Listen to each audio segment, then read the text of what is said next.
ETF index mutual funds నేర్చుకుని stock మార్కెట్లో రాణించాలనుకుంటున్నారా? వెంటనే ఈ నెంబర్కి కాల్ చేయండి.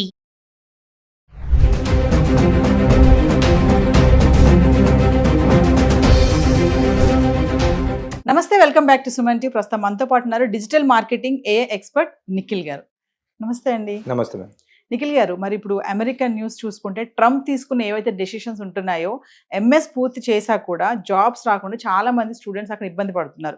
రీసెంట్గా ఏంటంటే మనకి మనీ పంపించమని పేరెంట్స్కి వీళ్ళు ఫోన్లు చేయడము, రిక్వెస్ట్ చేయడం జరిగింది కదా. ఇప్పుడు మళ్ళీ స్టార్ట్ అయింది అది. మాకు డబ్బులు సరిపోవట్లేదు, ఇక్కడ పార్ట్ టైం జాబ్ చేయడానికి లేదు అని చెప్పేసి ఐటీ సెక్టర్లో ఎవరైతే ఉన్నారో వాళ్ళందరినీ తీసేస్తున్నారు. H1B వీసా కోసం కూడా మళ్ళీ చదవడానికి స్టార్ట్ చేస్తున్నారు.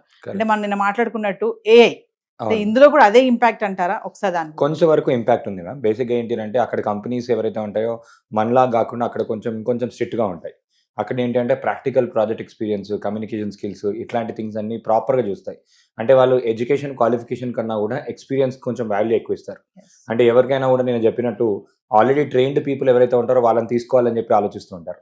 ఆ క్రమంలో చూసుకున్నట్టయితే యూఎస్ కంపెనీస్ దే ఆర్ స్పెసిఫిక్గా మన ఇండియాలో కన్నా యూఎస్లో ఉన్న కంపెనీస్ టెక్నాలజీ పైన చాలా ఇన్వెస్ట్ చేస్తున్నాయి. ఇప్పుడు ఎలాన్ మస్కే తీసుకోండి, ట్రంప్ తీసుకోండి, వాళ్ళు ఏఐ పైన మస్తు ఇన్వెస్ట్ చేసి చాలా ఇనిషియేటివ్స్ తీసుకొస్తున్నారు. దాంట్లో ఏంటంటే ఎంతవరకు వీలైతే అంతవరకు ఆటోమేట్ చేయాలని చూస్తున్నారు. అండ్ ట్రంప్ వచ్చినప్పుడు కూడా కొన్ని రీసెంట్గా చేంజెస్లో ఏం చేశారు అంటే కొన్ని రూల్స్ మార్చేశాడు. ఏంటి అంటే ఇండియన్స్ అక్కడ డెలివరీ అయినా కూడా వాళ్ళ ఇండియన్ స్టేటస్ కాకుండా తీస్తారు. అన్ని కొన్ని థింగ్స్ ఎందుకు చేస్తున్నాడు అని అంటే బెస్ట్ టాలెంట్ ని మాత్రమే అక్కడ ఉంచుకొని మిగతా వాళ్ళని పంపేయడానికి కొంచెం రూల్స్ అనేది స్ట్రిక్ట్ గా చేస్తున్నాడు. ఆ క్రమంలో కూడా ఇలాంటివి జరుగుతున్నాయి. కానీ స్టూడెంట్స్కి ఏంటి అంటే ఏ ఇంపాక్ట్ ఉంది. ఎవరైతే స్టూడెంట్స్ ఏ ఆల్రెడీ యూజ్ చేస్తున్నారో వాళ్ళకి పెద్ద ఇంపాక్ట్ ఉండదు.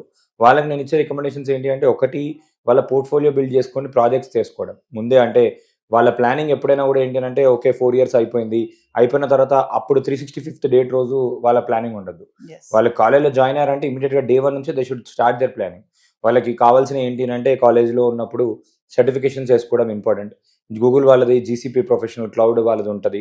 growwithgoogle.com అని ఫ్రీగా వాళ్ళ దాంట్లో కోర్సెస్ ఉంటాయి. ఇలా మనం గూగుల్ వాళ్ళ సర్టిఫికేషన్స్, అమెజాన్ వాళ్ళ ఫ్రీ సర్టిఫికేషన్స్ ఉంటాయి. ఇలాంటి సర్టిఫికేషన్ చేసుకోవడం. అండ్ కాలేజ్లో ఉన్నప్పుడు ఏంటి అంటే స్టూడెంట్స్ అందరికీ అన్ని సాఫ్ట్వేర్స్ వాళ్ళకి ఫ్రీగా రావడం జరుగుతుంది. ఫర్ ఎగ్జాంపుల్ ఇప్పుడు మనకి గూగుల్ వాళ్ళది VO3 అని ఉంది. గూగుల్ వాళ్ళ VO3 ఇప్పుడు నార్మల్గా మనం తీసుకోవాలి అని అంటే $100 per month అట్లా కట్టాలి. అలాంటిది మనకి ఫ్రీగా వస్తుంది స్టూడెంట్కి ఉంటే. 2 TB స్టోరేజ్ స్పేస్ ఫ్రీగా వస్తుంది. గిట్ హబ్ అని ఉంటుంది. గిట్ హబ్లో వాళ్ళు ప్రాజెక్ట్ చేసి ప్రొఫైల్ చేసుకోవచ్చు. అమెజాన్ వాళ్ళు వెబ్ క్రెడిట్స్ కూడా ఫ్రీగా ఇస్తారు, స్టూడెంట్ డిస్కౌంట్స్ ఇస్తారు.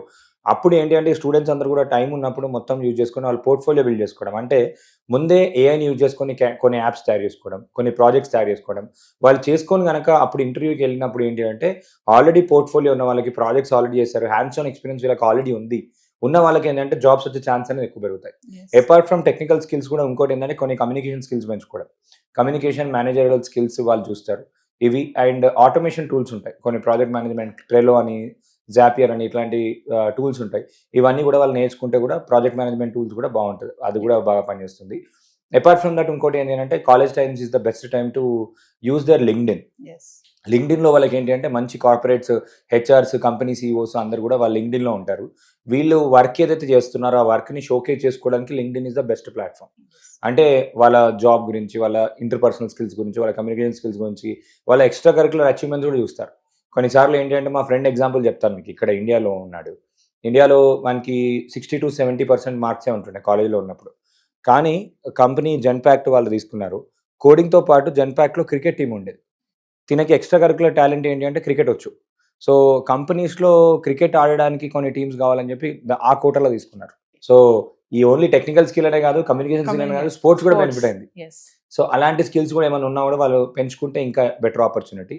అండ్ అపార్ట్ ఫ్రమ్ దట్ ఇవన్నీ పక్కకు పెడితే ఇంకొకటి యాంగిల్, అదర్ వర్టికల్ మనం చూసుకున్నట్టయితే డిజిటల్ స్కిల్స్కి ఇంపాక్ట్ ఎక్కువ ఉంది ఇప్పుడు. అంటే ఎవరికైనా కూడా ప్రపంచంలో మీరు ఎక్కడ చూసినా కూడా డిజిటల్ మార్కెటింగ్, డిజిటల్ థింగ్స్ అన్నీ పెరుగుతున్నాయి. స్టూడెంట్స్ వీళ్ళందరూ స్మార్ట్ ఉంటారు కాబట్టి ఇన్స్టాగ్రామ్లో రీల్స్, ట్రెండింగ్ ఇవన్నీ అన్నీ తెలుసు కాబట్టి ఇవి ఏవైతే నేర్చుకుంటారో, ఇవేవైతే ట్రెండింగ్ అవుతాయో సేమ్ అవే థింగ్స్ని ఒక డిజిటల్ సర్వీసెస్ లాగా చిన్న అక్కడ హోటల్స్ ఉంటాయి, రెస్టారెంట్స్ ఉంటాయి, వాళ్ళందరికీ స్టోరీ టెలింగ్ ఇంపార్టెంట్, వాళ్ళందరికీ డిజైనింగ్ అవసరం, పోస్టర్స్ అవసరము, వీడియోస్ అవసరము, అలాంటివి చేసిస్తూ కూడా లేదంటే వాళ్ళ సోషల్ మీడియా హ్యాండిల్స్ వీళ్ళే మెయింటైన్ చేస్తూ కూడా మనము వాళ్ళైతే పార్ట్ టైం అయితే ఎర్న్ చేసుకునే అవకాశాలు ఎక్కువ ఉన్నాయి. సో అలాంటి టూల్స్ నేర్చుకున్నా కూడా they will make some decent money. ఇలాంటివి చేయొచ్చు. రాదర్ అంటే మీరు చెప్పినట్టు మోస్ట్ ఆఫ్ దమ్ ఏంటి అంటే ఇంకో 2 years ఎక్స్ట్రా ఉండొచ్చు అనే స్టైల్లో వాళ్ళ PhDకి, డాక్టరేట్గా అప్లై చేసుకొని ఇంకా కంటిన్యూస్ చేస్తున్నారు. కానీ అప్పటిదప్పుడు ఎప్పటిదప్పుడు మార్కెట్ అనేది మారుతూ ఉంటుంది, ఎస్. ట్రెండ్స్ మారుతూ ఉంటుంది. సో అక్కడ లివింగ్ స్టైల్కి దీనికి అలవాటు అయిపోయి ఉంటారు కాబట్టి అలా చేస్తున్నారు. కానీ జనరల్గా ఏంటంటే టూల్స్ని వాళ్ళు రెగ్యులర్గా యూజ్ చేసుకొని వాళ్ళు అప్స్కిలింగ్ చేసుకుంటే మాత్రం ఈజీగా వాళ్ళు చేయగలుగుతారు. అంటే ట్రంప్ డెసిషన్స్ ఒక పక్కన అనుకుంటే ఇలా ఏఐ కూడా అప్డేట్ చేసుకోకపోవడం కూడా ఒక మిస్టేక్. Major mistake. ఎంఎస్ చేసాక కూడా Hmm. జాబ్స్ రావట్లేదు అంటే మీరు అన్నట్టుగానే అది చేస్తున్న క్రమంలోనే వేరే కోర్సెస్ కూడా వీళ్ళు వెళ్తే బాగుంటుంది. అంటే ప్రాక్టికల్ ఎక్స్పీరియన్స్ వాళ్ళు తెచ్చుకుంటే బాగుంటుంది. ఎస్. ఎక్కడైనా కూడా మేము ఎవరైనా కూడా హ్యాండ్స్ ఆన్ కంపెనీస్ ఏం ఆలోచిస్తాయంటే ఆల్రెడీ ఎక్స్పీరియన్స్ వాళ్ళు ఉన్నారు, వాళ్ళని తీసుకుంటాను అని చెప్పి ఆలోచిస్తారు. సో నార్మల్గా ఏంటంటే ఇప్పుడు నేను తీసుకొని ట్రైనింగ్ ఇచ్చేంత ఓపిక లేదు వాళ్ళకి, ఎందుకంటే అక్కడ కూడా డబ్బులు ఇన్వెస్ట్ చేయాలి, all these things. Readymade talent మంచి ఎక్స్పీరియన్స్ దొరికింది అనుకోండి ఈజీగా తీసేసుకుంటారు. అలానే కాకుండా ఇప్పుడు ఈ గిట్ హబ్, లింక్డ్ఇన్ ఏవైతే చెప్పానో వాళ్ళ స్కిల్స్ని షోకేజ్ చేసుకున్నట్టయితే అక్కడ కూడా స్టార్ట్అప్స్ ఉంటాయి, అక్కడ కూడా వేరే కంపెనీస్ వాళ్ళు ఉంటారు, వాళ్ళు కూడా డైరెక్ట్ తీసుకునే అవకాశం ఉంది. ఒక ఎగ్జాంపుల్ ఏంటి అంటే జొమాటోకి ఒక పర్సన్ డిగ్రీ లేదు అతనికి. జొమాటో ఫేమస్, న్యూస్లో కూడా చాలాసార్లు వచ్చింది. జొమాటో కంపెనీకి యూఐ/యూఎక్స్ జాబ్కి అప్లై చేశాడు స్టూడెంట్. ఎన్నిసార్లు అప్లై చేసినా కూడా వాళ్ళ క్వాలిఫికేషన్ లేదు అది ఇది అని చెప్పేసి వాళ్ళు రిజెక్ట్ చేశారు. అతను ఏం చేశాడంటే జొమాటో అన్ని కూడా స్క్రీన్స్ అన్ని కూడా రీడిజైన్ చేసి ఆయనకి ఏదైతే నాలెడ్జ్ ఉందో ఆ టాలెంట్ అంతా కూడా లింక్డ్ఇన్లో జొమాటో ఫౌండర్ అండ్ CEO ఎవరైతే ఉన్నారో ఆయన ట్యాగ్ చేసి పెట్టేశాడు. ఇమీడియట్గా విత్ ఇన్ 4-5 అవర్స్లో అతని కంపెనీ నుంచి కాల్ వచ్చి ఇమీడియట్గా హైర్ చేసేసుకున్నారు. ఎందుకంటే క్వాలిఫికేషన్ ఇవన్నీ కాకుండా అతనికి ఉన్న ఎడ్యుకేషన్ కన్నా ఎక్స్పీరియన్స్కి వాల్యూ ఎక్కువ వచ్చింది. సో అట్లా మనకి వీళ్ళు షోకేజ్ చేసుకోవడానికి గిట్ హబ్ అనే ప్లాట్ఫామ్ ఉంది. గూగుల్ వాళ్ళు కూడా ఇప్పుడు ఏంటి అంటే ఏఐ పైన బాగా ఇన్వెస్ట్ చేసి ఛాలెంజెస్ రన్ చేస్తారు. బగ్ బౌంటీ ప్రోగ్రామ్స్ అని కూడా ఉంటాయి. బగ్ బౌంటీ ప్రోగ్రామ్స్ అంటే ఏంటి అంటే ఏదైనా సాఫ్ట్వేర్ తయారు చేసినప్పుడు అందులో డిఫాల్ట్స్ ఏవైతే ఉన్నాయో మనం ఫైండ్ అవుట్ చేసి దాన్ని రిపోర్ట్ చేస్తే కూడా వాళ్ళు మనకి క్యాష్లో ఇస్తారు, కొన్ని డాలర్స్లో ఇస్తారు.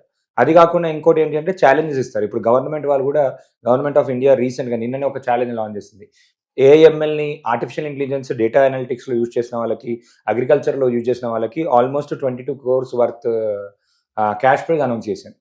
అంటే వాళ్ళు ప్రాబ్లమ్ స్టేట్మెంట్స్ ఇస్తారు, దాన్ని మనం టెక్నాలజీని యూజ్ చేసి ప్రాక్టికల్గా సాల్వ్ చేసినట్టయితే ప్రోటోటైప్ బిల్డ్ చేసి ఇది సొల్యూషన్ ఉందని చెప్పించినా కూడా ఇవన్నీ కూడా mygov.in అని ఒక వెబ్సైట్ ఉంటుంది ఇండియాలో.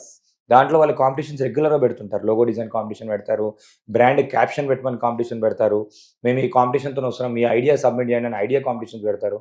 ఇలాంటి దానిలో కూడా వాళ్ళు కూడా అక్కడ దాంట్లో ఏవైతే ఉన్నా అక్కడ దాంట్లో కూడా పార్టిసిపేట్ చేసినా కూడా బాగుంటుంది. అక్కడ కూడా సింపుల్గా ఈజీగా అయ్యే అవకాశాలు ఎక్కువ ఉన్నాయి. Thank you thank you so much.